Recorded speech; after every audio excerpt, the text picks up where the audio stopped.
Hello friends வணக்கம். அ ஒரு சந்தோஷமான விஷயம் உங்க எல்லார்கிட்டயுமே ஷேர் பண்ணணும் அப்படின்னு எனக்கு தோணுச்சு. லைக் யூடியூப் சேனலும் என்னுடைய நேம்ல துர்கா செல்லதுரை அப்படின்றதும் நான் ஆல்ரெடி போஸ்ட் நெறைய போட்டுட்ருக்கேன். சில பேருக்கு தெரிஞ்சிருக்கலாம். பட் அதில இப்போ நான் வந்து பார்த்தீங்கன்னா 50,000 ஃபாலோவர்ஸ் ரீச் ஆயிருக்கேன். என்னடா 50,000 ஃபாலோவர்ஸ்க்கு இவ்ளோ சீன் போடணுமா? அப்படின்னு சில பேர் நெனைக்கலாம். But it's not easy. ஒரு சிங்கிள் வுமனா ரொம்ப சிம்பிளான video. Uh no videographer, no editor, nothing.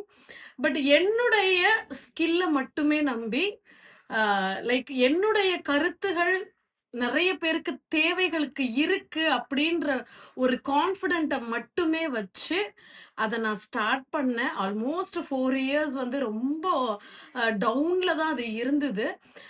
But என்னைக்கு என்னுடைய கருத்துகள் எல்லாருக்கும் பிடிச்சதோ, ரீச் ஆக ஆரம்பிச்சதோ, எந்த ஒரு செயல, எந்த ஒரு எதிர்பார்ப்புமே இல்லாம, சின்சியரா ஒரு டெடிகேஷனோட மக்களுக்கு தேவையான இருக்கக்கூடிய விஷயங்கள நம்ம வீடியோல குடுக்குறோம் அப்டின்னா, மக்கள்ட்டேருந்து கரெக்ட்டான அதுக்கான ரெஸ்பாண்டிங் இருக்குன்றதுக்கு என்னுடைய வீடியோ ஒரு ப்ரூஃப். என்னுடைய சேனல் ஒரு ப்ரூஃப். என்னுடைய சேனல் நேம் உங்க எல்லாருக்குமே தெரியும். துர்கா செல்லதுரை. எல்லாத்துலயுமே துர்கா செல்லதுரைன்னு தான் என்னுடைய சேனல் நேம் தெரியும் உங்களுக்கு. ஸோ அதுல நம்ம மத்த அதாவது Facebookஆ இருக்கட்டும், Instagramஆ இருக்கட்டும், மத்த சோஷியல் மீடியா பிளாட்ஃபார்ம் எதுவா இருந்தாலுமே, அதுல ஒரு ஃபாலோவர்ஸ் கிடைக்கிறதுன்றது கிடைக்கலாம், கிடைக்காமலும் போகலாம். ஆனா YouTubeல ஒரு ஃபாலோவர் வந்து அந்த சப்ஸ்கிரைப் பட்டன வந்து கிளிக் பண்ணி தனக்கு தேவையானது இது. தொடர்ந்து நம்ம பார்க்கணும் அப்படின்னு ஒருத்தர கவர்றதுன்றது சாதாரண விஷயம் இல்ல. ஸோ இன்னைக்கு நெறைய பார்த்தீங்க அப்படின்னா, இதுக்காக நாங்க வந்து உங்கள ப்ரமோட் பண்றோம். YouTubeல வீடியோஸ் எப்படி போடுறதுன்னு, இதுக்கு ஃபீஸ் கட்டுங்க, உங்களுக்கு ப்ரமோட் பண்றோம். இதுக்காக கத்துக்கோங்க, கிளாஸஸ் எடுக்கிறோம் அப்படின்லாம் சொல்றாங்க. கண்டிப்பா அது எல்லாமே வந்து வேஸ்ட் ஆஃப் மணின்னு தான் நான் சொல்லுவேன்.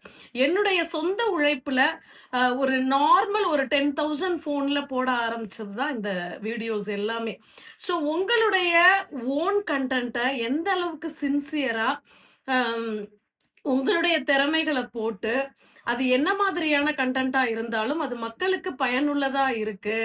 அது வந்து எங்கேயும் நீங்க திருடப்பட்டதோ, இல்ல அபகரிக்கப்பட்டதோ இல்லாம இருந்தது அப்டின்னா, கண்டிப்பா உங்களுக்கு YouTubeல ஒரு நாள் ரீச் வரும். ஆனா, அத ஒரு கன்சிஸ்டன்சியோட விடாம அந்த முயற்சிய பண்றதுன்றதுக்கு தான் கண்டிப்பா ஒரு ரீச் இருக்கும். ஸோ ஜஸ்ட் லைக் தட் இதுக்கு ஃபீஸு, பணம் கட்டுங்க, இத செய்யுங்க, அத செய்யுங்கன்னு சொல்லக்கூடிய விளம்பரங்கள் எதையுமே யங்ஸ்டர்ஸும் சரி, யூடியூப் சேனல் ஆரம்பிக்கணும்னு நினைக்கிறவங்களும் சரி, கண்டிப்பா நம்பாதீங்க.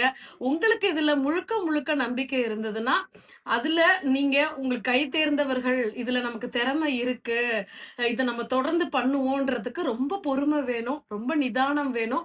அதுவும் அந்த செயல தொடர்ந்து பண்ணணும். ஸோ அந்த அளவுக்கு அதுல இன்ட்ரெஸ்ட் இருந்தா கண்டிப்பா இறங்குங்க. யாரா இருந்தாலும் உங்களுக்கான சப்ஸ்கிரைபரும், ஃபாலோவர்ஸும் ஒரு நாள் ரீச் ஆவாங்க உங்கள. அதுல எந்த விதமான எனக்கு ஆயிடுச்சு அப்படின்றதுக்காக நான் இத சொல்லல. அனுபவபூர்வமா ஒரு 4 இயர்ஸ் டிராவல்ல இத நான் சொல்றேன். ஸோ கண்டிப்பா அத ஒரு குவாலிட்டி வீடியோவா அம் வாய்ஸ் அண்ட் பிக்சர் குவாலிட்டி எல்லாமே நம்ம வந்து ஒரு சிங்கிளாவே அத பண்ண முடியும். அதுக்கு இவ்ளோ பணம் கட்டி, அவ்ளோ பணம் கட்டி அந்த கத்துக்கணும். அதுக்கான விஷயங்கள் பெரிய ஒரு DSLR கேமரா வாங்கணும் அப்படின்றதெல்லாம் கிடையாது. ஸோ ரொம்ப சிம்பிளா நீங்க ஸ்டார்ட் பண்ணுங்க. போக போக ரீச் ஆக ரீச் ஆக எல்லா வழிகளுமே உங்களுக்கு வந்து அமையும். நன்றி.